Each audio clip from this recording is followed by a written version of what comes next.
పౌరాణిక వాంగ్మయం పరిశీలనం చేస్తే శ్రీశైలాలు రెండు ఉన్నాయి.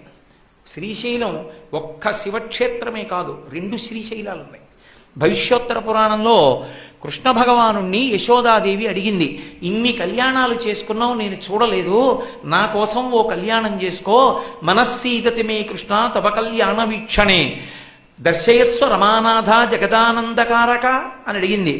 ఓ జగదానందకారకమైన వాడా, నా ఆనందానికి కారణం కావద్దా, నిన్ను పెంచి పెద్ద చేసిన దాన్ని, ఇంకొక కళ్యాణం చేసుకోమంది. ఆయన అన్నాడు, శ్రీశైలే పూరయిష్యామి కించిత్ కాలానంతరం అన్నాడు.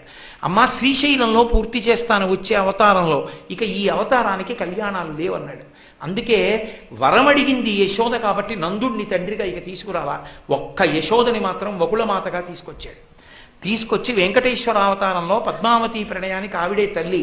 శ్రీశైలే పూరయిష్యామి, నీ కోరిక శ్రీశైలంలో తీరుస్తానన్నాడు. ఏది శ్రీశైలం? తిరుమల. ద్రవిడవాచకంలో తిరు అంటే శ్రీ, మలై అంటే కొండ, శైలము శ్రీశైలం. శ్రీశైలే పూరయిష్యామి, అది శ్రీశైలం, ఇది శ్రీశైలం. ఈ శ్రీశైలం కిందకుంటుంది, ఈ శ్రీశైలం పైకుంటుంది. అంటే ఉపాసనలో ఇక్కడ మొదలుపెట్టి అక్కడికి ఎక్కమని, అంతేగాని ఏదో ఒకటి వదిలేసి ఒకటి పట్టుకోమని కాదు.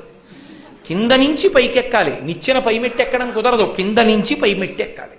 కాబట్టి ఉపాసనా క్రమాన్ని క్షేత్రాలు చూపిస్తాయి. అందుకే కాశీ రామేశ్వరాలకి మధ్యలోకి శ్రీశైలం వస్తుంది. అసలు తరించడం అన్నది అక్కడే.